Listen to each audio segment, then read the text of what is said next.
Yo, what up, man? It's your boy Means. I don't know. I've been getting the DMs. I'm not sure if anybody spoke on it yet.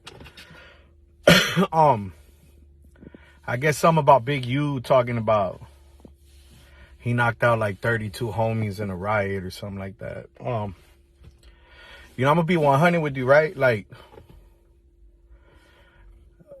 I've never been on any yard where blacks controlled anything, right? I've never been in any riot where blacks had the upper hand on Southsiders. And I don't say this with arrogance. I just say with reality, like, there's no yard, or at least when I was in prison, where blacks controlled anything, right? And I seriously doubt that one man can knock out 32 people. And I've been in riots that were half hour long. If you really want to bust it all the way down, every riot I ever been in, 35% of the black dudes ran. There was only a handful of real riders, whether they were Crips or Bloods, that even stood tall and went for theirs. You know what I'm saying? And that's no hate. I've been in at least 4 riots in my time.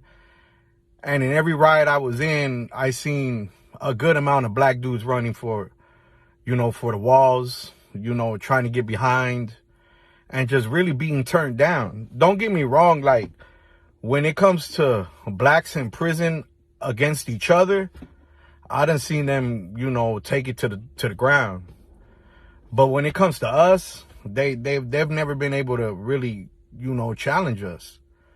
And like I said, I don't say that with arrogance. I say it with the utmost respect. You know what I mean? And it just, and I want to be 100. I think current day, because there's so many Mexican dudes or Mexican, youngsters that are adapting to this black lifestyle, that these OGs are trying to switch the narrative and make it seem like, they was running shit. I was in prison in the early 2000s, and there was not one yard I ever touched where a black man ran anything. You know what I'm saying?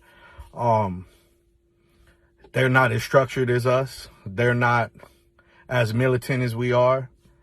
They definitely don't ride with each other. And if they can, they will throw it off on the next organization just so their organization won't be involved. I've seen that a lot. That ain't my homeboy, or he ain't from my hood. That was a good excuse that they would like to use back then.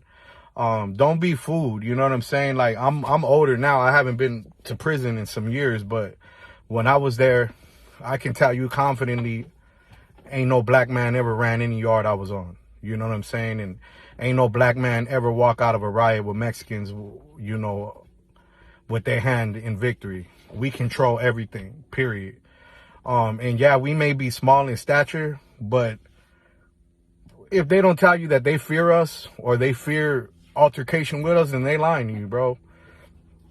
They not strong like that. They never was strong like that. They was never organized like that. So, like I said, I think, current day, because there's so many young Chicanos that want to adapt to the lifestyle that they see the rappers on and all that, and they somewhat, are favoring black dudes, but, these OGs is trying to change the narrative because of that. But don't get it twisted. Like, they not equal to us in there. Like, we run everything. And I seriously doubt it's changed at this point. So, don't be fooled. Same thing with, I spoke about when they talked about how it's cool to snitch on them or something like that. All that shit is cap. And yeah, that's just how I feel about it. And, I don't give a fuck if anybody like it or not, because I'm going to speak my piece regardless. But like I said, don't be fooled. I ain't never been anywhere where no black man had an upper hand on us, and that's a fact. It's your boy Means. I'm out.